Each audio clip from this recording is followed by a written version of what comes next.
저희가 창세기를 살펴보고 있는데 39장에서 오늘 45장으로 많이 건너뛰었습니다. 한 주제의 한 결론 부분으로 45장을 보고 그리고 40장에서 45장까지 가는 과정들을 통해서 요셉이 하나님의 인도하심 속에서 믿음의 고백을 어떻게 드러내고 있는가라고 하는 내용들을 좀 살펴보도록 하겠습니다. 감옥 안에 갇혀있는 요셉을 바라보는 시선은 두 가지입니다. 그가 고통 중에 있다는 것이고 또 하나는 그가 형통하다는 것입니다. 그가 고통 중에 있는 것도 사실이고 또 형통하다는 것도 사실입니다. 그러나 우리의 이해 속에서는 고통과 형통이라는 것이 잘 어울리지 못하죠. 질문이 생깁니다. 고통 속에 있는데 왜 형통하다고 그러느냐라는 질문이 생기고, 또 하나는 형통하다고 하는데 왜 고통스럽냐라고 하는 질문이 생깁니다. 이런 고통과 형통의 관계 속에서 우리로서는 굉장히 큰 괴리감을 보게 됩니다. 여기를 이제 말씀이 어떻게 우리에게 증거해 주고 있는지, 또 우리는 그 속에서 하나님이 일하시는 것에 대한 확신과 또 그렇게 일하시는 하나님께서 우리에게 무엇을 요구하고 계시는가에 대한 귀를 기울일 필요가 있습니다. 요셉은 감옥에 갇혀 있습니다. 죄를 지어서 그에 상응하는 벌을 받느라 감옥에 있는 것이라고 하면 어쩌면 훨씬 마음이 편할 수도 있을 텐데, 그러나 죄를 지은 것도 아니고 오히려 힘이 없는 자로서 모함과 오해를 받아 감옥에 갇혀 있습니다. 아무리 하소연해도 들어주는 이가 없고 편들어주는 이가 없습니다. 속상하고 억울하고 또 이런 자리에 내몰리게 만든 하나님을 원망할 수도 있습니다. 그러나 하나님은 이러한 요셉에게 내가 함께하고 있고 너에게 인자와 은혜를 더하고 있고 그래서 너는 형통하다라고 하는 말씀을 끊임없이 주시고 계십니다. 희망이 없는 것 같은 자리에 처해 있던 이 요셉에게 하나의 사건이 일어나게 됩니다. 이 사건은 요셉의 삶에 어떤 하나의 전환을 만들어줄 수 있지 않겠는가라는 어떤 그런 생각을 갖게 하는 사건입니다. 보디발 친위대장 집에는 감옥이 있었습니다. 이 감옥에는 일반 죄수들을 취급하지 않고 고위직에 있는 사람 중에 범죄한 사람들이 이곳에 갇히는 그런 조금 다른 감옥입니다. 여기에 바로의 술 맡은 관원장과 떡 맡은 관원장이 오게 되고 이 두 사람이 같은 날 꿈을 꾸게 됩니다. 이 두 사람은 자기가 꾼 꿈이 무엇을 의미하는지 알지 못해 근심하는 가운데 있습니다. 요셉이 간수장의 허락을 받아서 감옥 전체를 다스리고 있었고 또 특별히 보디발 친위 대장이 두 관원장에게 수종들라 해서 요셉이 수종 들고 있었기 때문에 이들에게 근심이 있다는 것을 알았습니다. 무엇 때문에 근심하십니까? 꿈을 꾸었는데 무슨 뜻인지 모르겠다. 말씀해 보십시오. 술 맡은 관원장이 자기가 꾼 꿈을 이야기합니다. 내가 꿈에 보니 포도나무가 있는데 그 포도나무에 새 가지가 있더라.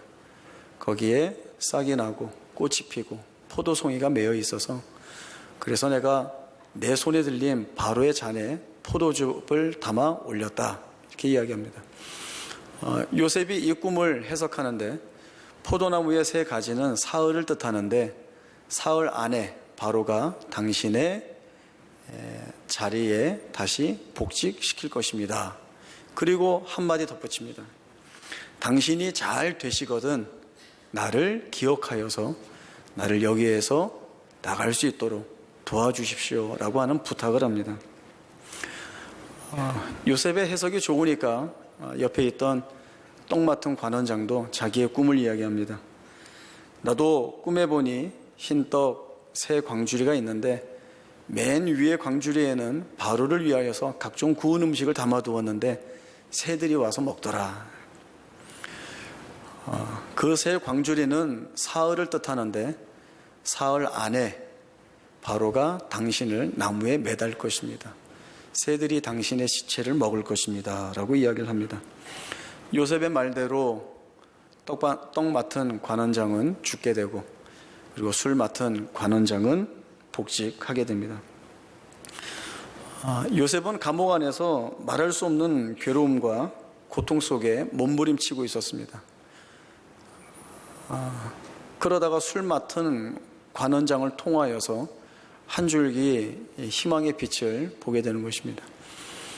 이제 이 사람이 복직되어 나가서 자신의 신분과 지위와 권세를 이용하여서 나를 이 억울한 자리에서 풀어주면 좋겠다. 그가 그렇게 할 것이다 라고 하는 희망을 가지고 있습니다. 그런데 아무리 기다려도 연락이 오지 않는 것이죠. 아무리 오랜 시간이 지나가는데 요셉에게 들려오는 소식은 없습니다. 요셉이 오랜 기다린 시간만큼이나 그의 희망이 절망으로 바뀌어 갔습니다. 요셉이 그 절망 속에 가장 힘들어했던 것은 내가 잊혀졌다라고 하는 것입니다. 성경도 술 맡은 관원장이 요셉을 잊었다고 말씀을 하고 있습니다.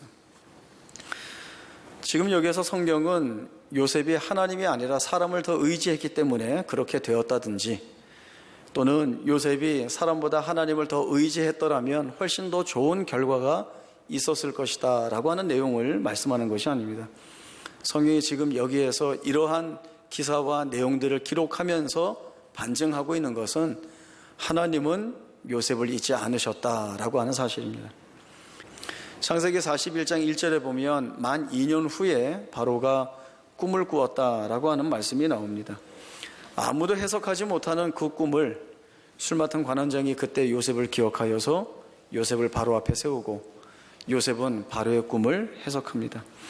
바로는 꿈에서 계시된 그 내용을 해결할 당사자로 요셉을 지목하고 그리고 그 요셉을 총리로 삼습니다. 오늘 본문에 형들이 등장합니다. 그 형들 앞에 자신의 신분을 요셉이 밝히고 있습니다. 형들에게 내가 요셉입니다 라고 이야기를 하죠. 형들은 두려움과 충격에 휩싸였습니다. 오랫동안 헤어져서 생사를 알지 못하던 자신들이 팔아먹은 동생이 애굽의 총리로 서 있다는 것도 믿지 못하겠고 그리고 이 동생이 이제 보복할 것에 대한 두려움과 공포가 그들에게 있습니다. 가장 극적인 장면인 것 같죠. 그래서 어렸을 때 교회에서 이 부분 설교를 그 주일학교에서 많이 들었는데 들을 때마다 들었던 생각은 요셉이 내가 요셉입니다 이렇게 했을 때 다 듣는 친구들이 마음속으로 너네는 이제 다 죽었다. 이제 늘 그 생각이 들죠. 얼마나 속 시원하고 이제 그 나쁜 짓을 행했던 형들에게 원수를 갚고 보복할 수 있는 그러한 타이밍 아니겠습니까? 그러나 요셉이 한 이야기를 잘 보시기 바랍니다. 당신들이 나를 이곳에 팔았다 해서 근심하거나 한탄하지 마십시오. 하나님의 생명을 구원하시려고 나를 당신들보다 먼저 보내셨습니다. 당신들이 팔아서 내가 여기에 온 것이 아니라 당신들의 일을 하나님이 사용하셔서 이렇게 된 것입니다. 그러니 하나님이 보내신 것입니다. 하나님이 하신 일입니다. 요셉이 이 말을 할 수 있었던 것은 하나님의 섭리에 대한 이해가 그에게 생겼다라고 하는 것이고, 하나님의 섭리에 대한 이해를 가지고 요셉이 자기의 생애를 보고 있다라고 하는 뜻입니다. 이것이 믿음입니다. 하나님이 일하시는 것에 대한 기대를 갖는 것이 믿음이고, 비록 지금은 내가 이해하지 못하고 그 상황을 알아보지 못하고 이런 일들이 무엇을 이루어낼 수 있을까라고 하는 기대조차 없는 자리에 서 있지만, 거기에서 내가 아니라 하나님이 이 일을 하실 때에 이 모든 상황이라든지 이 모든 조건과 상관없이 하나님이 이루실 일들을 이루시고 하나님이 목적하신 그 목적들을 성취하신다는 것, 이것이 아주 큰 틀 안에서의 하나님의 역사요 섭리라는 것을 이 요셉이 믿음으로 바라보고 있는 것입니다. 요셉은 그가 말할 수 없는 고통 가운데 있었지만 하나님이 그를 잊지 않고 계셨다, 이렇게 말씀하고 있습니다. 술 맡은 관원장에게는 잊혀졌습니다. 그리고 그 잊혀짐의 시간은 절망의 시간이었을 거라고 말씀을 드렸습니다. 그러나 하나님이 그 시간을 허투루 보내시지 않았던 것입니다. 짧지 않은 그 2년의 시간 동안 하나님은 요셉을 만나주시고 지금까지 그래 오셨던 것처럼 인자를 더하시고 은혜를 주시고 하나님이 어떠한 하나님이신지를 비밀한 가운데 알게 하시고 그의 믿음이 발휘되는 자리로 요셉을 끌고 나가고 계셨던 것입니다.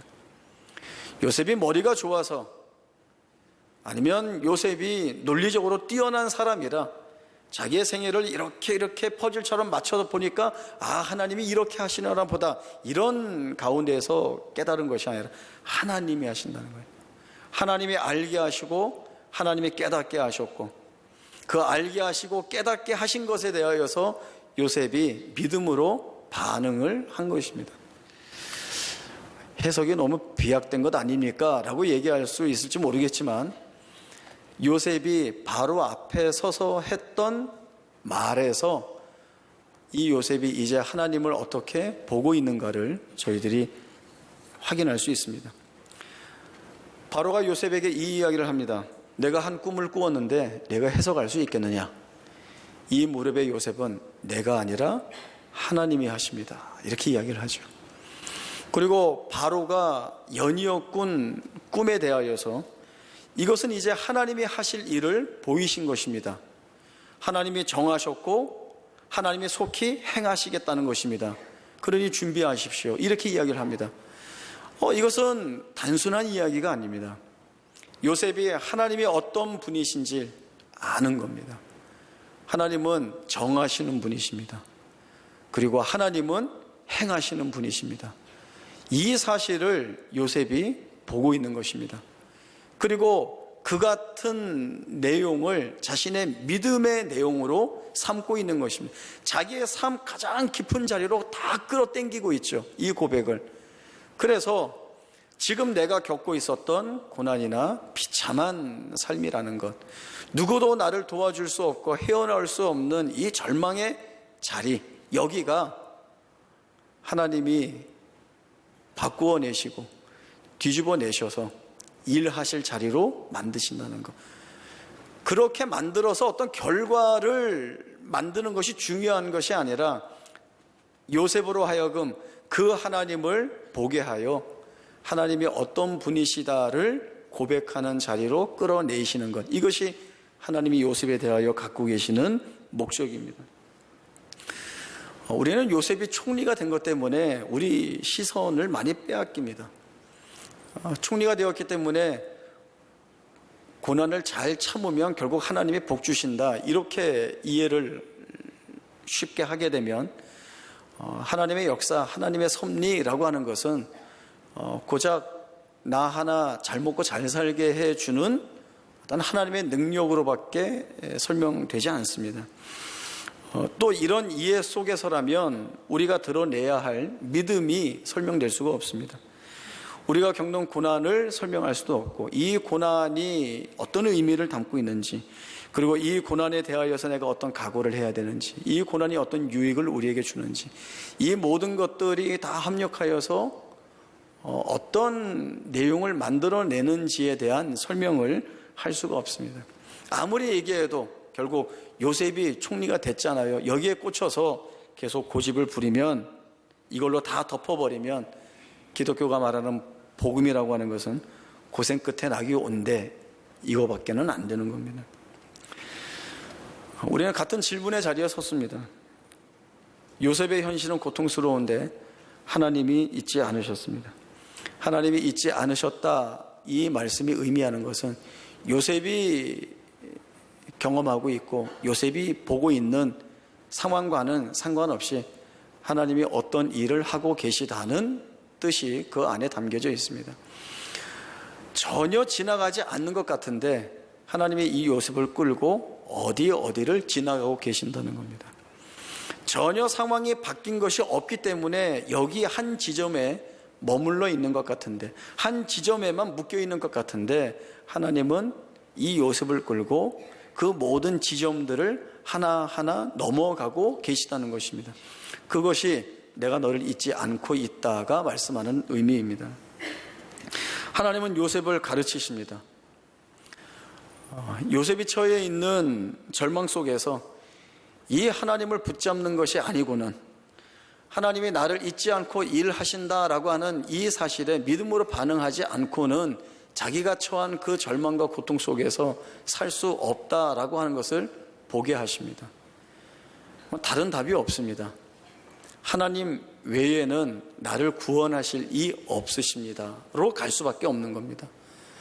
그리고 끊임없이 하나님이 깨우쳐 주시고 알려주시는 것들을 통하여서 내가 보는 것과 상관없이 하나님이 일하고 계시고, 내가 묶여있는 것과 상관없이 하나님이 자유롭게 펼치고 계신다를 깨닫게 하시는 것입니다. 우리 사람이 보는 눈이 다 정확하죠. 이렇게 보는 대로가 다 실제적이고 현실인데, 그럼에도 불구하고 이 사람의 눈이 착각을 많이 일으킵니다. 가장 쉬운 예로, 자동차 바퀴가 진행 방향으로 막 돌고 있는데 이 바퀴가 고속으로 돌면 돌수록 나중에는 이렇게 거꾸로 돌아가는 것처럼 보이죠. 그러나 그 바퀴가 거꾸로 돌아가는 건가요? 아니, 한 번도 보신 적이 없으세요? 예. 우리 눈엔 그렇게 보이지만 진행 방향으로 가고 있습니다. 우리 눈에는 마치 내 삶의 방향이 거꾸로 돌아가는 것처럼 고난도 있고 상실감도 있고 상처도 있고 말할 수 없는 탄식도 있고 비명도 있고, 여기는 아무것도 좋은 것이 없어라고 얘기하는데 하나님은 앞으로 가고 있다라고 말씀하고 있습니다. 너가 변하고 있다. 너가 믿음 있는 자리를 향하여 가고 있다. 그러니 너 두려워하지 말아라. 너 혼자 가는 거 아니다. 내가 같이 가지 않느냐. 내가 너를 잊지 않았다. 이것이 요셉에게 주시는 말씀이고 오늘 우리에게 주시는 말씀이 되는 것입니다. 하나님은 훨씬 큰 목적을 우리 안에 가지고 계십니다. 요셉은 어느 날 자기가 총리가 되었기 때문에 하나님이 이렇게 일하시는 것이 맞구나, 이렇게 확인받지 않았습니다. 사실은 요셉이 애굽의 바로가 되든 총리가 되든 아니면 아직 지금도 감옥에 갇혀있든 그것은 사실 상관이 없습니다. 있는 자리에서 무엇을 바라보고 있는가, 무엇을 고백하고 있는가입니다. 그 자리로 하나님이 이끄시는 겁니다. 총리가 되어서 형들에게 당신들이 나를 판 것이 아니라 하나님이 하나님의 일을 이루시기 위하여서 이 모든 것을 다 사용하신 것입니다. 당신들에게 나 원수 안 갚습니다. 하나님이 하신 일인데요. 하나님이 하셨습니다. 그렇게 할 수도 있고, 감옥에 갇혀있는 자리에 있으면서도 이 절망과 이 비탄 속에 있는 나를 누가 구원하실까? 하나님이 하신다. 하나님이 언제 하실까? 언제든 하실 것이다. 그때까지 나는 이 자리를 버틸 것이다. 그 총리가 되어서 고백하는 것이나 감옥에서 이 고백하는 것이나 동일합니다. 총리가 된 것은 아무 상관이 없습니다. 창세기 41장 1절에 있었던 그 만 2년 후에라고 하는 것이 사실은 큰 내용을 담고 있습니다. 하나님은 우리와 시간을 보내십니다. 그리고 그 시간 속에서 사건으로 우리를 만나십니다. 하나님이 우리를 잊지 않으셨고 우리 안에서 역사하신다고 해서 이런 시간과 사건과 정황들을 다 무시하고 곧바로 모든 일들이 다 해결되거나 그렇게 하시지 않습니다. 하나님은 충분히 우리에게 하나님이 어떤 분이신지를 보여주십니다. 우리가 하나님을 제대로 알지 못해서 할 수 없는 고백들이 있기 때문에 알려주시는 것입니다. 끊임없이 만나주시는 것이죠. 끊임없이 찾아오셔서 우리가 확인하든 우리가 확인하지 못하든 하나님은 일방적으로 하나님의 은혜를 우리에게 더하여 주십니다. 요셉에게 하셨던 것처럼 인자를 더하시고 은혜를 베푸시고 함께 해주십니다. 그 함께 해주시는 증거는 요셉에게만이 아니라 그 주변에 있는 사람들에게까지 다 드러남으로 인하여서 하나님이 정말 일하고 계시다는 것을 분명하게 뚜렷하게 보여주시는 증거로 삼고 계십니다. 우리도 하나님의 섭리 속에 있지 않습니까? 하나님이 우리 각자의 생애를 하나님의 목정하신 자리에 세우시기 위하여 그분의 작정과 섭리 가운데서 우리를 끌고 가고 계십니다. 그러나 우리도 요셉 못지않게 대단히 힘들고 어려운 자리에 있습니다. 그 요셉이 하나님 앞에 가지고 있었던 의문과 의심들도 우리에게 많습니다. 이 고통을 내가 어떻게 받아들여야 되나? 지금 내가 가지고 있는 이 아픔이 무엇으로 설명될 수 있는가? 하나님은 이런 모든 것들조차도 내 삶에 의미 있는 것들로 만드신다고 하는데 정말일까? 라고 하는 의심들이 늘 우리 마음속에 있죠. 귀를 기울이시고 하나님께서 어떻게 하시는지를 우리가 면밀히 봐야 됩니다. 하나님은 일하시는 건 멈추지 않습니다. 우리가 다 떨어뜨려서 놓치는 거죠. 하나님은 끊임없이 우리에게 공급해 주십니다. 하나님이 우리 편을 들고 계시다는 것이 얼마나 큰 힘인지 모릅니다. 우리가 가지고 있었던 어려움은 내가 해결하려는 것이었죠. 내가 이 고통 속에서 벗어날 수 있는 내용들, 나를 이 어려움을 겪지 않게 해줄 수 있는 어떤 힘들, 거기에 매달려 있다가 그것이 상실될 때에 어려움을 많이 겪습니다. 그러나 하나님이 나는 잊지도 않고 너 안에서 일하고 내가 일하는 모든 것들을 다 이룰 만한 능력과 지혜가 내게 있다 라고 말씀을 주십니다. 믿음을 발휘해서 이 하나님 앞으로 나오기를 하나님이 말씀을 해주고 계시는 것입니다. 이러한 믿음들이 오늘 우리의 삶의 자리를 버티게 합니다. 이런 말이 한참 있었죠. 우정이라 쓰고 사랑이라 읽는다, 뭐 이런 거, 이런 류의 내용들이 많이 있었는데 다른 건 생각이 안 나고 설교 준비하면서 한번 만들어 봤습니다. 다른 책도 읽으면서 이렇게 만들었는데 뭐라고 얘기하는가 하면, 집에 가서 쓰십시오. 고난이라 쓰고 혹독한 자비라 읽는다.